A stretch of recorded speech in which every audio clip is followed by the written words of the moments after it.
Olá, nós somos o grupo de estudos Gelumia, Luzia Miranda Álvares, e a gente está aqui para fazer um bate-papo, eu e a Carla Pérola, sobre as mulheres na literatura.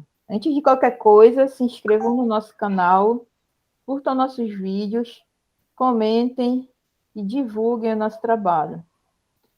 Carla, a gente está aqui para falar um pouco sobre a militância das mulheres na arte, a militância e a produção. Essa militância, esse trabalho que é tão apagado, que é tão invisibilizado, né? Como tudo que a gente faz, a gente precisa fazer, refazer, refazer, e divulgar, e redivulgar, e redivulgar, e a reafirmar sempre que o nosso trabalho importa, que o nosso trabalho tem qualidade e que a gente está aqui para escrever a nossa história, né? E isso sempre é negado. Sempre tem alguém para dizer não, não é. E a gente vai lá e diz, espera aí, que o negócio não é assim. A gente está aqui, a gente faz. E é isso. A minha pesquisa, a tua pesquisa, a minha militância, a nossa militância, né? Mostram isso. Para quem não me conhece, eu sou a Leila Leite, eu sou escritora, eu sou escritora, sou antropóloga, sou a organizadora do Jeromia, da editora Gato Ed, do Instituto Gato Ed, sou uma das organizadoras, né? A Carla faz parte também de todos esses coletivos. E a gente está aqui para trazer esse debate. Vamos lá, Carla. Tu que pesquisa literatura, se apresenta e vamos levando. Boa noite, bom dia, boa tarde. Não sei o horário que vai ser, que você vai estar assistindo. E eu sou a Carla Pérola. Eu sou aprendiz de antropóloga, né? Eu ainda não sou escritora, mas depois que eu terminar a tese, eu já tenho algumas ideias para escrever. A Leila sabe, inclusive, é uma das minhas maiores incentivadoras para escrever. E ao longo da minha trajetória, né, eu venho me dedicando para o estudo sobre mulheres, né, as questões de gênero também. E como a Leila falou, né, a minha pesquisa, ela perpassa, na verdade, o campo da minha pesquisa, ele é na literatura. E eu queria chamar a atenção para a importância de nós lermos mulheres a partir da construção da minha pesquisa do mestrado, eu, depois de ter sido aluna do curso de letras, ter realizado uma disciplina voltada para a literatura NAI da Amazônia e não ter me deparado com nenhuma escritora. Então, no meu imaginário, as mulheres não escreviam. Né? Já que eu não tenho acesso nesse espaço onde a construção do conhecimento é propagada, é difundida, então as mulheres não escrevem.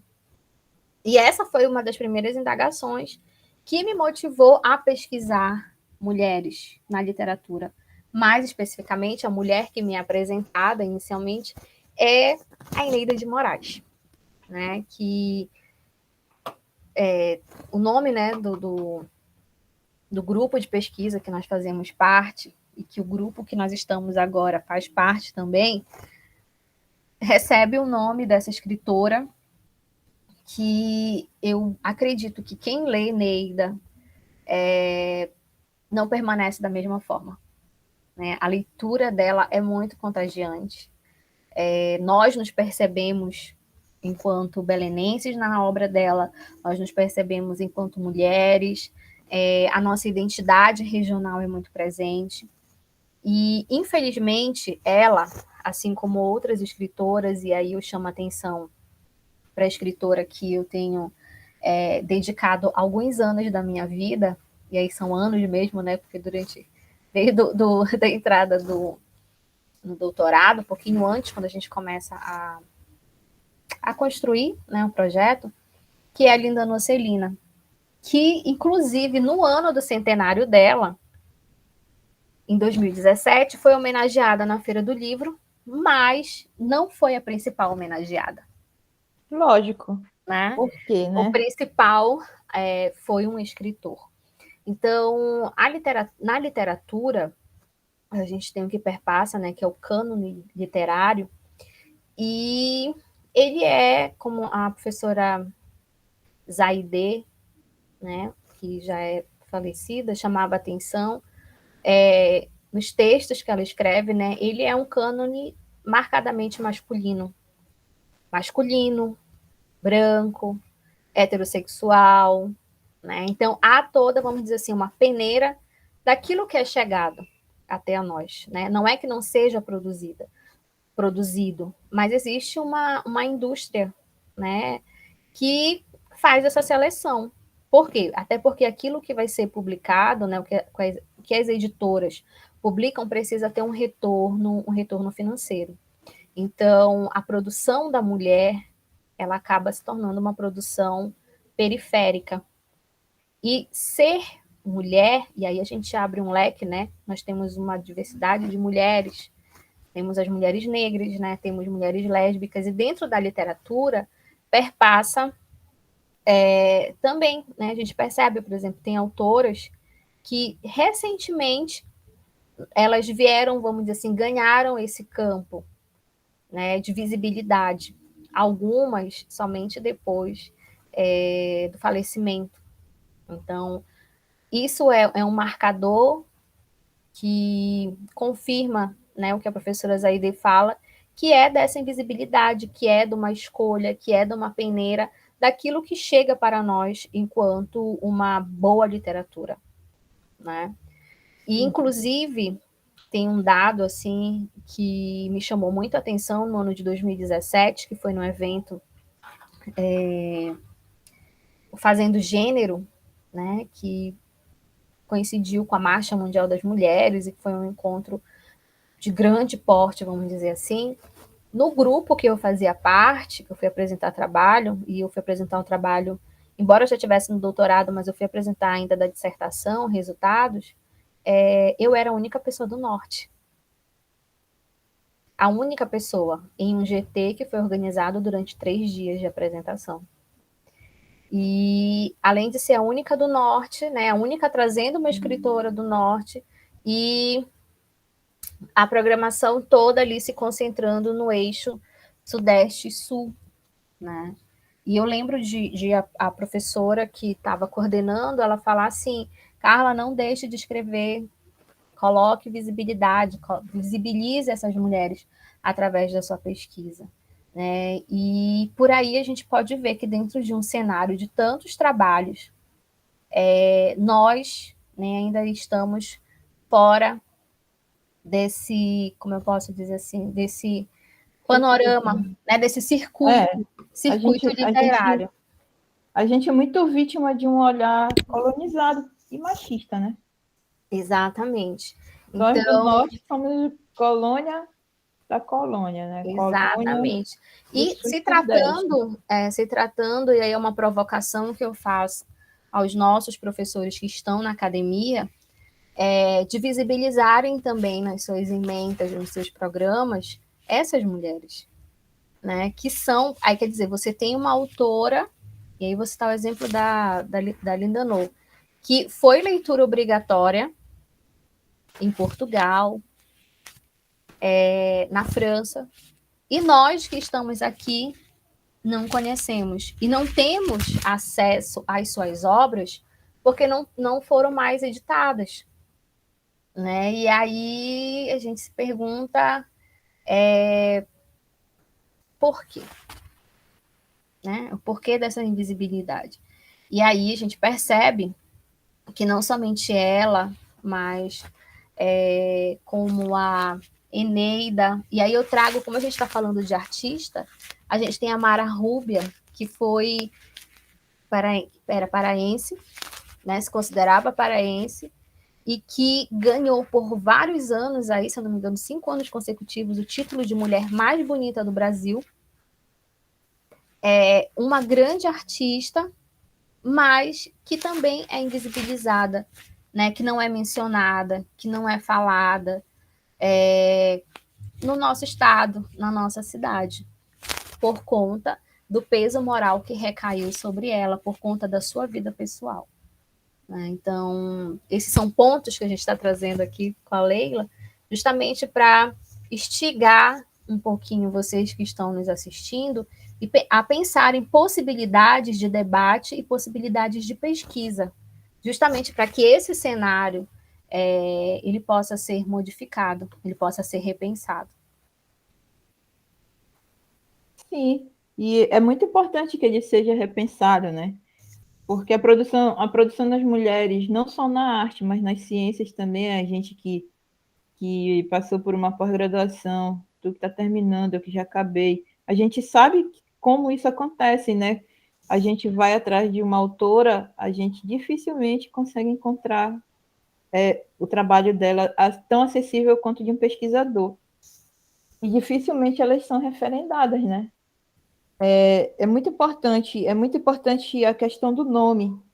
Dia desse eu estava discutindo, não, eu assisti um documentário que um amigo fez sobre o espaço lá do André, o Matinho 67, né, que é um espaço cultural no centro aqui no centro da cidade de Belém, organizado pelo poeta André, né, André Leite, meu irmão e tal.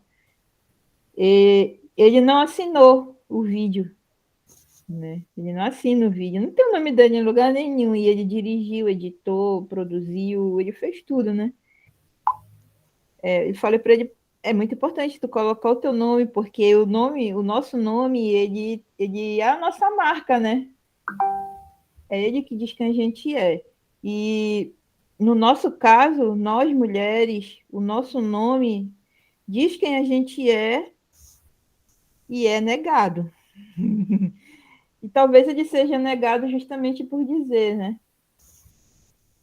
A nossa feminilidade é negada. O fato da gente ser feminista torna a gente marcada, né? O que significa ser feminista? O que significa ser feminista e ser artista? O que significa ser feminista, ser artista e estar nessa militância tentando trazer a produção literária, a produção musical, a produção das artes plásticas para dentro dessa cena, né? Viver, viver a arte dentro da marginalidade, dentro desse processo de margem, né?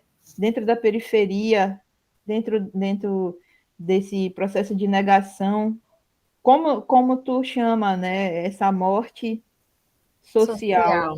que nos é imposta, né?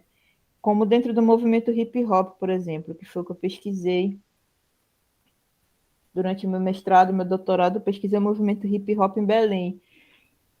E é muito interessante a gente perceber o que é o movimento hip hop. É um movimento de arte produzido por uma juventude da periferia, né? Muito importante, é um movimento muito importante para a juventude, traz muitas questões e traz muitas artes diferentes, né? Traz a literatura, traz a música, traz as artes plásticas, né? Traz o DJ.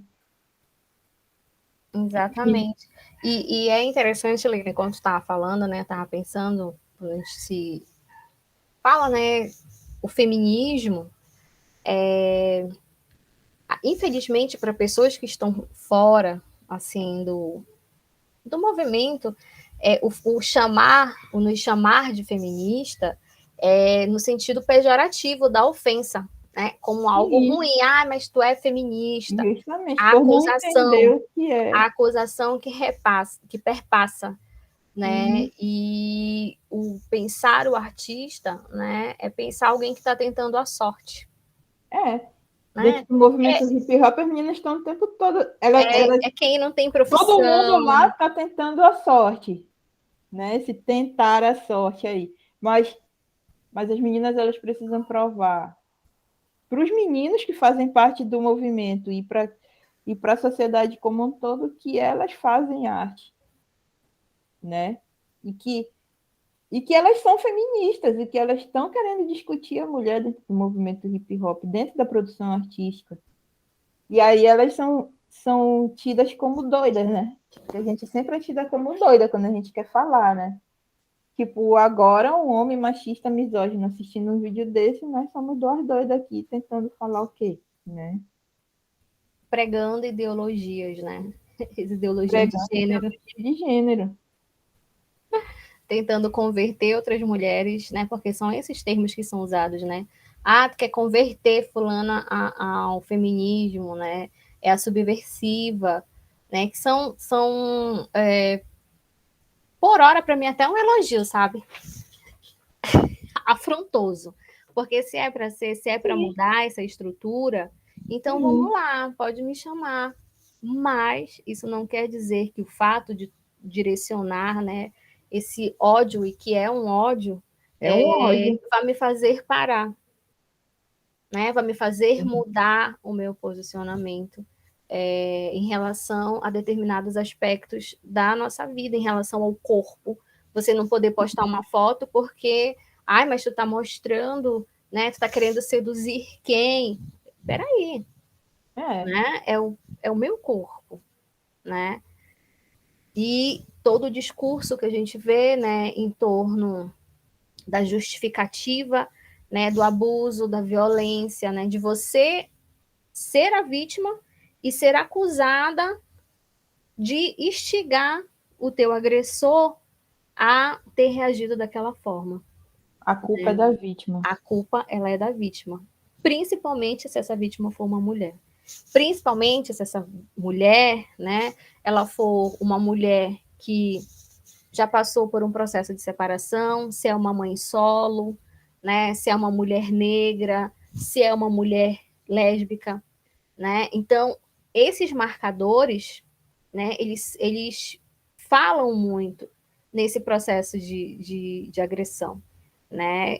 Que, inclusive, eu penso que é motivo aí de pesquisa pensar qual é o perfil dessas mulheres que são vítimas de violência, né? Aonde é que estão essas mulheres que são vítimas, que são silenciadas, né? Que são mortas pelos seus agressores. Processo de violência é esse que a pandemia evidenciou mais, né? Infelizmente, o número de mulheres sofrendo violência doméstica durante a pandemia triplicou, né? Os dados mostram isso e nem esses dados nem trazem o número real do que está acontecendo, né? Porque muitas nem denunciam. E assim, o processo da denúncia, né? Esse processo de romper com esse ciclo, ele não é um processo fácil, né? Embora se coloque que, mas por que tu não vai lá? Por que tu não denuncia? Por que tu não faz isso? Mas eu sempre costumo chamar a atenção que até mesmo nesses momentos, essa mulher, por estar fragilizada, não só por estar fragilizada, mas ela está numa condição de fragilidade e ela acaba se sacrificando por outros, né? Às vezes é pelos filhos, porque ela não tem como manter, então ela se sujeita a ficar nessa situação enquanto ela não consegue ver uma forma, né? E há um julgamento que pesa sobre essa mulher que permanece também, vamos dizer assim, nesse ciclo, né? Se desacredita dessa mulher. Né? Ah, não, se ela quisesse, ela fazia alguma coisa, se ela quisesse, ela ia lá, denunciava. Mas eu penso que, inclusive, por parte de nós mulheres também, é necessário que haja uma sensibilidade maior. Por quê? Porque para romper com esse ciclo é necessário uma rede de apoio. E como nós estamos apoiando essas mulheres? Sim. É preciso que os movimentos feministas, que a gente olhe com mais cuidado para isso, que a gente discuta mais sobre isso. É uma falha nossa, acho que a gente tem que trazer essa discussão para dentro dos nossos coletivos. Nós aqui do Gelumia, da editora Gatued, a gente tem que trazer essa discussão para a gente, sabe? Colocar mesmo isso, porque a qualquer momento qualquer uma de nós pode ser vítima, né? Nós mulheres andamos nas ruas E às com vezes, medo, né? Leila, nós estamos sendo vítimas, E nem mas nós sabemos. não, às vezes nós estamos sendo vítimas, estamos conscientes, Sim, mas a gente não também. vê, não se sente à vontade, às vezes, para compartilhar com quem está debatendo junto com a gente. Por É quê? verdade. Porque ainda tem esse estereótipo que recai sobre nós da mulher forte, né? Da mulher empoderada. Então, É, eu apresentar essa minha fragilidade é eu apresentar fraqueza. né? E aí tu fica, como é que esse meu par, como é que essa minha amiga ela vai me ver, né? Então, eu acho que perpassa também pelo olhar, humanizar mais o nosso olhar e as Sim. nossas atitudes em relação a essas mulheres, a nós mulheres que passamos por Trazer esse... essas questões mais para perto da gente na Exatamente. prática, não só na teoria, né?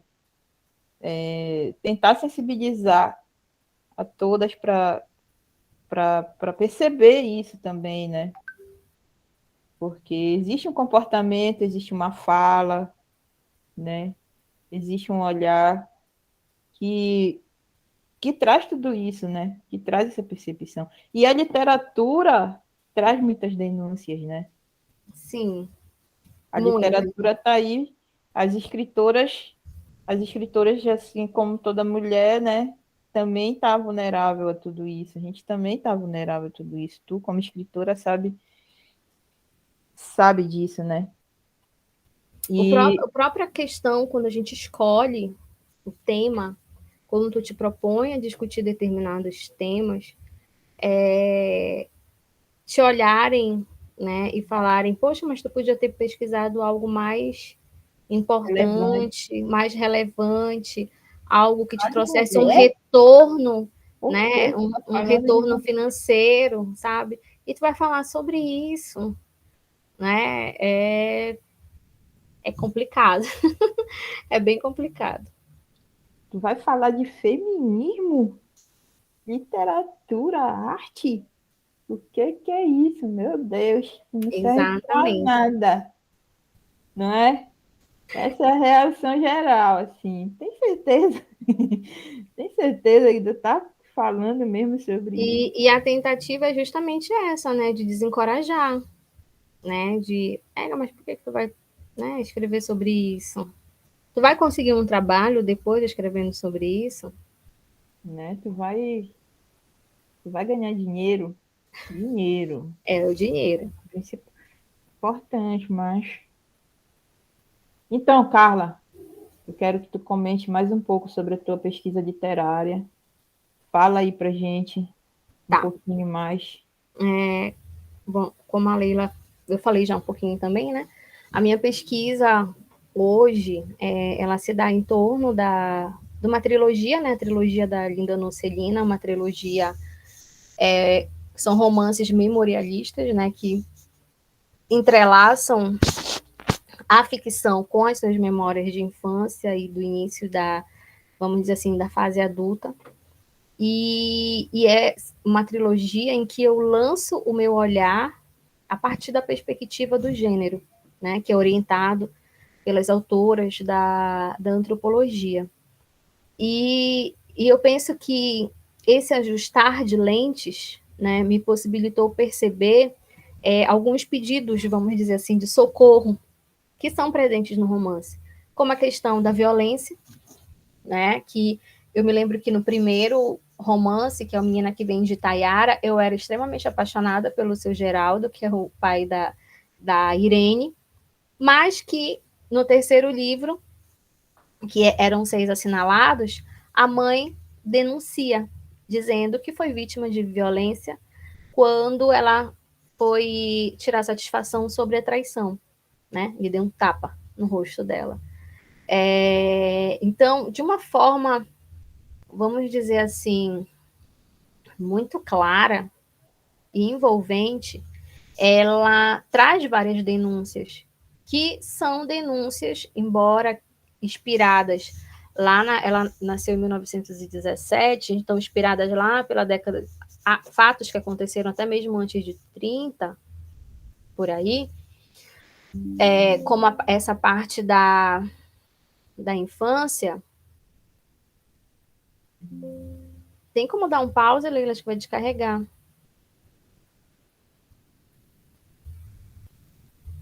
Eu vou só fechar aqui rapidinho para pegar o carregador. Peraí.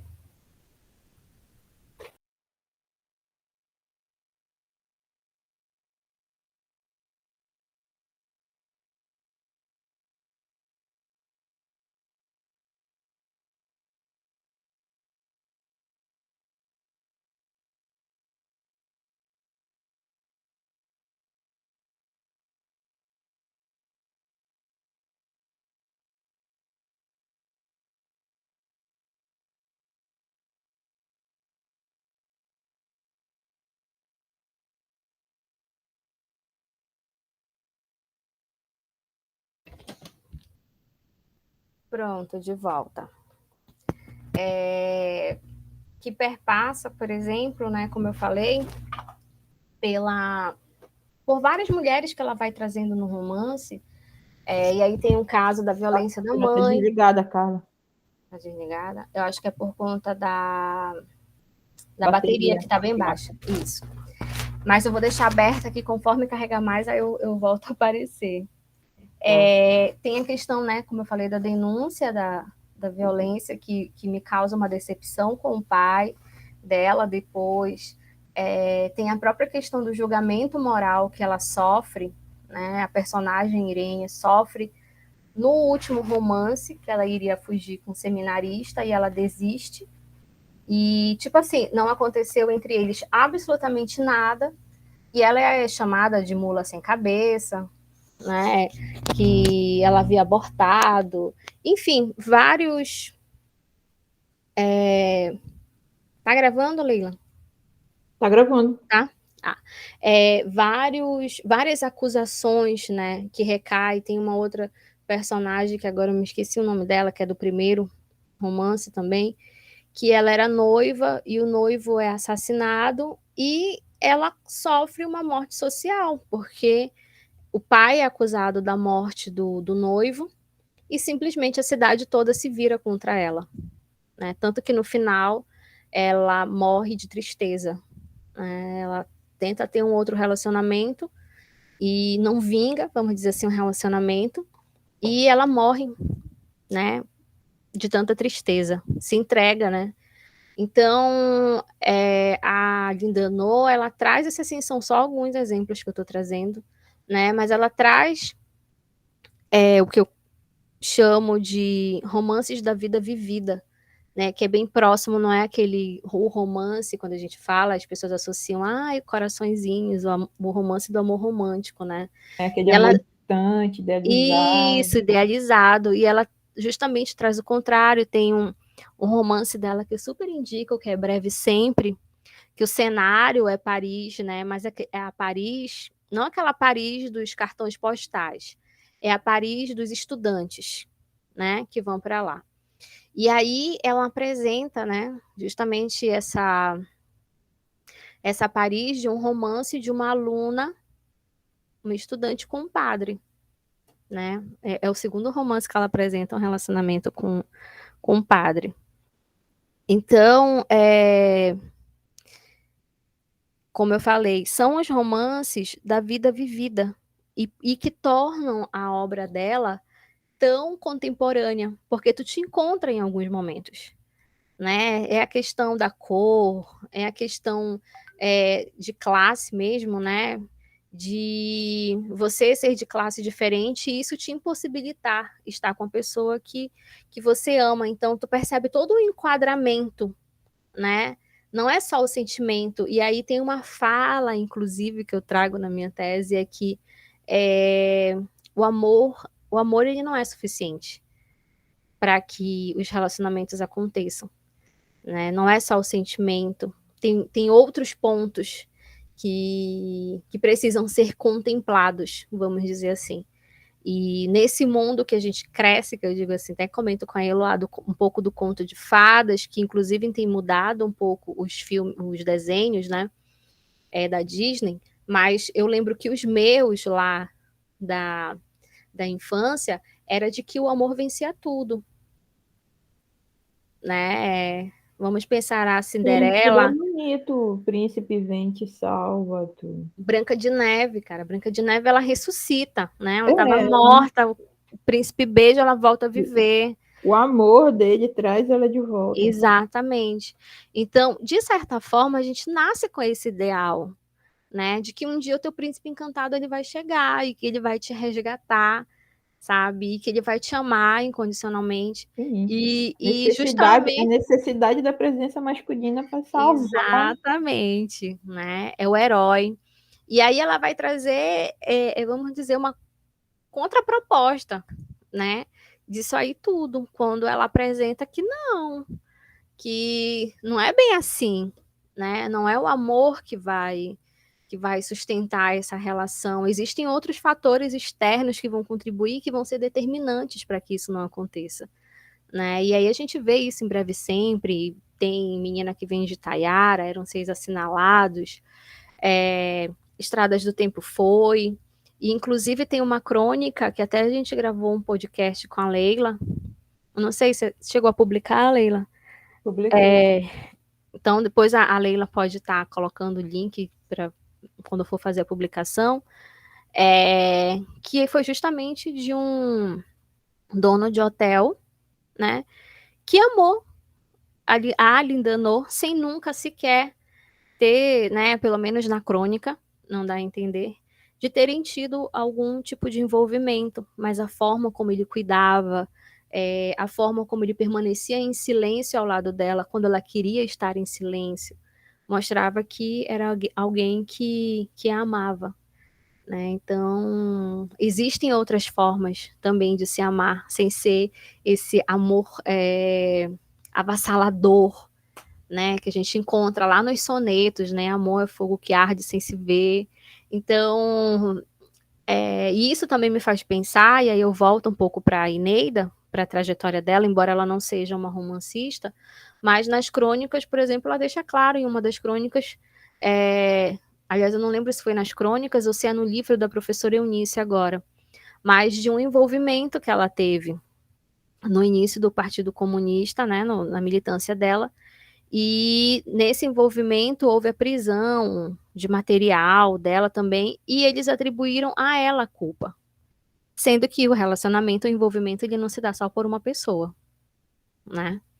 Então, eu sou muito apaixonada, aqueles que me conhecem sabem, a Leila também, que eu compartilho, né, dessas descobertas, dessas reflexões em torno daquilo que eu leio, e eu quero instigar vocês que estão aí nos ouvindo a, a participarem, né? Será que eu já volto a aparecer? A participarem, por exemplo, de momentos como esse de descoberta também, a partir da literatura, né? Os romances são etnografias finas. Isso é uma fala da minha orientadora, professora Angélica, e realmente são, né? Eles nos permitem, né? Como eu falei, assim, eu acho fantástico. E eu imagino, quando eu leio os romances, a sensação da Eneida quando ela se deparou com as leituras do Partido Comunista, né? Lendo Marx, que ela dizia assim, cara, eu sempre pensei isso, e eu estou encontrando isso aqui no livro. Então, o romance, né? O texto, ele te permite isso, né? Ele te permite pensar, ele te permite Imaginar, estar em espaços, sim. sabe? A partir Em daquele autor. tempos, em tempos Em que a gente tempos, nunca gente, eu fiz poderia uma estar. tour, eu fui para a Grécia, eu fui para a Espanha, eu sou extremamente louca, né, para conhecer Sim. Paris. Quando a E, gente lê, a gente quer estar lá, e estamos bem. agora não mais a Paris dos cartões postais, né? E em muitos momentos, eu acho que foi no Breve Sempre, quando eu estava lendo, que ela fala o nome de uma rua, que eu não lembro agora, e também de uma música, que eu peguei e fui procurar na internet. Não, eu quero ver como é essa rua, E se apaixonou, e me já estou apaixonei, sabendo. e ver essa música também, que inclusive é uma música da minha playlist, que quando eu posto algumas coisas, eu até coloco de fundo. E eu criava um ambiente para minha leitura, não era o ler pelo ler, o sentar e ler, não. Tinha algo especial para se beber, tinha algo especial para se degustar. Por quê? Porque te envolve, te envolve. E te faz sentir, te faz apaixonar, te faz pensar, te faz sofrer, te faz chorar. E, Toma conta enfim, de gente, eu tudo. sou muito, muito Toma conta de apaixonada. tudo, toma conta da nossa mente, toma Tu conta do nosso perde a noção de corpo. tempo, É, né? O a texto. literatura engole a gente, a gente tem que se deixar engolir mesmo, assim, tem E aí que tu te ser levado comove, pela tu, onda, tem que tu ser levado. sonha, tu É, fica pensando assim, meu Deus, mas como isso pode acontecer? Por que que não pode ser diferente? E aí tu tá te deparando, às vezes, com histórias, e talvez isso acabe envolvendo tanto, porque são histórias tuas, são dores tuas, que sim, são rememoradas a partir daquele fragmento, a partir daquela narrativa, a partir daquele personagem. Mas, né, Leila, pela questão do tempo, a gente tem que marcar Por um um papo assim tempo, mais a gente vai fazer outros vídeos, batendo outros papos sobre arte. com assuntos mais Sobre específicos também, se vocês quiserem isso. sugerir para a gente. Esse aqui é só o nosso primeiro. Façam as sugestões A Leila pode nos pode comentários. organizar e a gente pode estar promovendo, porque tem muita coisa, gente, para ser estudada, tem muita coisa para ser lida. Sim, E o nosso momento aqui, a nossa intenção aqui é de instigá-los a lerem, a divulgarem a nossa literatura, que é rica, que sim. não perde, Leiam as mulheres, sabe? E que não perde. Às vezes a gente vê, infelizmente, como algo inferior, né? Como se tivesse num patamar inferior. E não mas tá, não não, é porque não, nunca. ela não está no circuito, não é porque ela é inferior. É por toda uma questão estrutural, Histórica, histórica, né? colonização, Exatamente. colonização do nosso pensamento, do nosso olhar. Quando a gente olha para aquilo que é produzido perto da gente, a gente olha com um olhar colonizado e pensando, pô, isso daí não presta, isso daí não tem qualidade, isso daí não serve para mim, Não vale a pena, não vale a pena. né? É o que infelizmente a gente É. pensa. Entrem no site da nossa editora, baixem nossos livros, leiam, comentem. Nós temos Isso, muitos lá. Muitos isso mesmo. livros bons de literatura e de ciência. Amiga, eu não sei se lá tem disponíveis nossos trabalhos também. Não, tem no blog, mas eu ainda vou ajeitar para poder disponibilizar. Tá. Mas eu vou disponibilizar também. É porque aí, para quem faz pesquisa, né, e quiser ler os nossos trabalhos, para a partir dos trabalhos Vou colocar pensar, isso né, pensar uma outros boa. desdobramentos, Eu vou colocar isso no blog da editora, nossos é trabalhos. importante, tá É bom? muito importante. Sim, sim. Então, Carla, foi muito bacana bater esse papo contigo aqui. Deu até Leiam as vontade, mulheres. deu vontade de voltar a gravar os podcasts. Acho até que eu vou gravar um para amanhã, Vamos, já vol que daqui a vamos pouco eu vou sentar voltar. para escrita, Olha, né? boa, O grava dia para logo. mim, o dia para mim começa agora, né? Aproveita a A madrugada. empolgação. Aproveita a É na empolgação. madrugada que, que eu estou tendo os encontros aqui no meu quarto, De né? madrugada Com a que a mente Lidanô, funciona. eu encontro com a Lidanô, Sartre e Beauvoir, é o movimento aqui, né? Sim, Então eu vou aproveitar para gravar um especial aí para o Dia das Mulheres, né? Uma forma de sim. estar. Eu acho que a maior homenagem que nós poderíamos fazer por elas é visibilizando a produção tão rica. Sim, isso daqui é uma homenagem. Esse vídeo é o nosso primeiro vídeo nos homenageando as mulheres cientistas e artistas. Nós duas somos escritoras, nós duas somos cientistas, nós duas estamos na periferia, terra firme, Canudos, aqui em Belém do Pará, pensando a arte, pensando a sociedade, pensando e meditando com elas e com o feminismo. Somos apontadas, somos criticadas e continuamos na militância, continuamos na luta. O Gelumia é um grande exemplo disso. Nós temos lá mais de 30 mulheres dentro da militância feminista, trazendo a produção científica, muitas trazendo produção artística, pensando essa sociedade, pensando como a gente mudar essa nossa realidade, como a gente enfrentar essa violência doméstica e como a gente valorizar os nossos estudos na ciência, a nossa produção artística.